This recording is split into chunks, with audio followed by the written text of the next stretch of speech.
मी जो प्रचार करतोय त्यापेक्षा लोकच माझा जास्त प्रचार करतायत। लोकच एकमेकाला सांगतायत की यावेळेला वॉर्ड 75 मधला काहीतरी एक वेगळा कॅन्डिडेट मिळालेला आहे, सर्वांपेक्षा वेगळा आहे, निष्कलंक आहे, 40 वर्ष सेवा करून एक सामान्य घरातला, सामान्य कुटुंबातला आणि एक सामान्य कार्यकर्ता आहे। असा कार्यकर्ता नगरसेवक बनला पाहिजे।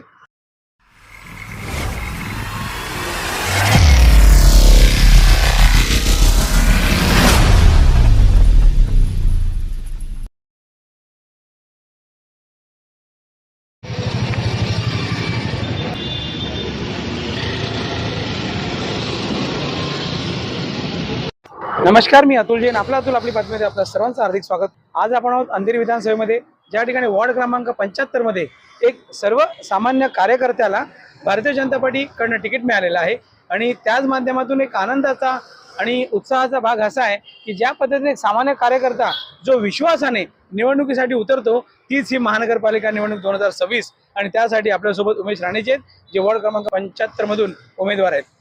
उमेश राणेजी, आपलं हार्दिक स्वागत आहे। उमेश राणेजी, खूप आनंद होतो ज्या वेळेला गेले अनेक वर्ष जेव्हा समाजात कार्य करत असताना कुठेतरी मला उमेदवारी मिळेल आणि आज तुम्हाला उमेदवारी मिळालेली आहे, काय वाटतंय, मनात भावना काय आहे? मला खूप आनंद आहे, परंतु त्यापेक्षा वॉर्ड 75 मधले आणि पूर्ण अंधेरी मधले जे सगळे कार्यकर्ते आहेत, जे जुने कार्यकर्ते आहेत आणि वर्षानुवर्ष जे राष्ट्रीय स्वयंसेवक संघ, विश्व हिंदू परिषद, बजरंग दल आणि सामाजिक काम करत आहेत, अशा आमच्या सर्कल मधल्या संघ परिवारातल्या कार्यकर्त्यांना आणि समाजातल्या मरोळमधल्या भरपूर लोकांना खूप आनंद झालेला आहे की अखेरीस उमेश राणेला 40 वर्षाच्या मेहनतीचं फळ मिळालं। ही भावना लोकांची आहे, लोकांनाही आनंद आहे आणि लोकांचा आनंद पाहून मलाही वाटतंय की खरंच काहीतरी आपल्या आयुष्यात वेळ घडलाय। उमेश राणेजी, प्रचाराची रणधुमाळी सुरू आहे आणि निवडणुकीचा आता अवघे काही दिवस राहिलेले आहेत, कशा पद्धतीने प्रचार सुरू आहे, काय कसं चाललंय का? प्रचार आमचा डोर टू डोर जाणं, प्रचार फेरी काढणं, लोकांना फोन कॉल करणं, काही सोसायटीमध्ये जाऊन लोकांना भेटणं, की वोटरला भेटणं, अशा पद्धतीने आमचा प्रचार चालू आहे।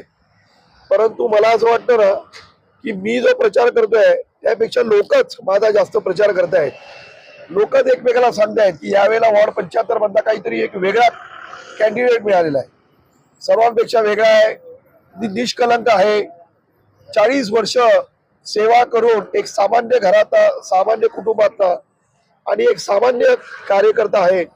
असा कार्यकर्ता नगरसेवक बनला पाहिजे आणि कार्यसम्राट आमदार मुर्जीकाका पटेल यांच्या सोबत गेला 1 वर्षभर जो खांद्याला खांदा लावून काम करतोय, असाच माणूस जर का नगरसेवक बनला तर आमदार आणि कॉर्पोरेटर दोन्ही आपल्याला 24 तास सेवा करण्यासाठी अवेलेबल होतील, अशी लोक चर्चा करतात, लोक प्रचार करतात। ज्या पद्धतीने यंदाची निवडणूक ही वेगळी आहे, हे नक्कीच वेगळी आहे, कारण की ज्या पद्धतीने आमदार मुर्जी काका हे पहिल्यांदाच नगरसेवक निवडणुकीत आज समोर आहेत, ज्या पद्धतीने आमदार साहेब तर आहेत, पण या विभागामध्ये उबाडाचा एक चेहरा आहे जो गेले अनेक वर्ष या ठिकाणी नगरसेवक म्हणून काम करतायत, त्यांची पत्नी होती ते होते आणि आज त्यांच्या समोर एक मोठा चेहरा आहे आणि तुम्ही एक सामान्य कार्यकर्ते आहेत, कशा पद्धतीने लढत सुरू आहे? पहा, समोरचे जी व्यक्ती आहेत ते सुद्धा आमच्या परिसरामध्ये राहिलेले आहेत, वाढलेले आहेत, माझ्या सोबतच लहानाचे मोठे झालेले आहेत, माझ्या हाताखाली संघाच्या शाखेतही आलेले आहेत। परंतु आज ही लढाई जी आहे ती तत्वाची लढाई आहे, ही काही वैयक्तिक लढाई नाही आहे, भांडण नाही आहे, खानदानी कुठली दुश्मनी नाही। मी भारतीय जनता पार्टीचा जो विश्वव्यापी विचार आहे, सबका साथ सबका विकास, या विचाराने काम करणारा माणूस आहे आणि माझं जे प्रमुख उद्दिष्ट आहे की भारताला परम वैभवाला घेऊन जाणं आणि भारताला सुरक्षित करणं, भारतातल्या लोकांना संघटित आणि सुरक्षित करणं, समाजामध्ये लोकांच्या ज्या अडीअडचणी आहेत त्या दूर करणं, समाजाचं काहीतरी आपल्यावरती ऋण आहे ते फेडणं, या विचाराने मी काम करतोय। कोणाला हरवणं किंवा माझी कोणाची दुश्मनी नाही, वैर नाही। 15 दिवस हे इलेक्शनचं वातावरण आहे, मला माझी पार्टी आणि माझे विचार पुढे घेऊन जायचे आहेत, माझ्या पक्षाला माझ्या विचारांना विजयी करायचं आहे। त्यामुळे समोर कोण आहे आणि किती बलवान आहे, ते किती वर्ष राज्य करतायत, यापेक्षा मी किती पुढे जाऊन चांगलं काम करू शकेन, त्यांच्यापेक्षाही कसं चांगलं काम करू शकेल, आणि मला विश्वास आहे माझ्यावर जे संस्कार आहेत राष्ट्रीय स्वयंसेवक संघाचे, देशभक्तीचे आणि माझे परमोच्च जे नेते आहेत, देशाचे पंतप्रधान नरेंद्र मोदीजी, महाराष्ट्रामध्ये देवेंद्र फडणवीसजी आहेत, अंधेरीमध्ये आमचे कार्यसम्राट आमदार मुर्जीकाका पटेल आहेत, त्यांच्या विचाराने मी भारावून गेलेलो आहे. 24 तास समाजाचं काम करणं, सेवा करणं, देशभक्तीचं काम करणं, या विचाराने मी काम करतो. त्यामुळे समोर किती कोण बलवान आहे याच्याशी मला काही देणं घेणं नाही. माझं काम फक्त माझे विचार पुढे घेऊन जाणं आणि त्यात विजयी होणं, हे एवढंच आहे. ज्या पद्धतीने आपण पाहिलं असेल तर मागच्या लोकसभेला म्हणा, विधानसभेला म्हणा, एक असं चित्र होतं की महाविकास आघाडी विरुद्ध महायुती अशा पद्धतीचं एक राजकारण होतं. पण यंदाचं जे महानगरपालिकेचं निवडणूक एखादी वेगळी लढली जाते, त्यामध्ये 2 ठाकरे बंधू एकत्र आलेत, काँग्रेस वेगळी झालेली आहे, इथे शरद पवार वेगळे लढत आहेत, अजित पवार वेगळे लढत आहेत, एक वेगळं काहीतरी चित्र या ठिकाणी आहे. पण त्यामध्ये यंदाची निवडणुकीमध्ये विशेष म्हणजे जातीवर मतं मागली जात नाहीत. ज्या पद्धतीने मराठी माणसं जागा हो रात्र वैऱ्याची आहे, पण भारतीय जनता पार्टी विकासाचा नारा घेऊन या ठिकाणी मतदान मागते. तुम्ही कशा पद्धतीने लोकांपर्यंत जात आहात, काय लोकांच्या भावना तुम्हाला बघायला मिळतात? ते जे काळ्या अक्षरांमध्ये आणि काळे पोस्टर लावलेले आहेत, मराठी माणसा जागा हो, ते खरंच मराठी माणसाने जागा होणं हे त्यांनीच सुचवलं म्हणून बरं झालं. मराठी माणसाने खरंच जागा झालं पाहिजे. मराठी माणसाच्या खांद्यावर बंदूक ठेवून ज्यांनी 25 वर्ष राज्य केलं आणि मराठी माणसाला वाऱ्यावर सोडलं, तर ते स्वतः म्हणतात की मराठी माणसा जागा हो, यावेळेला आमच्या भूलथापांना बळी पडू नकोस.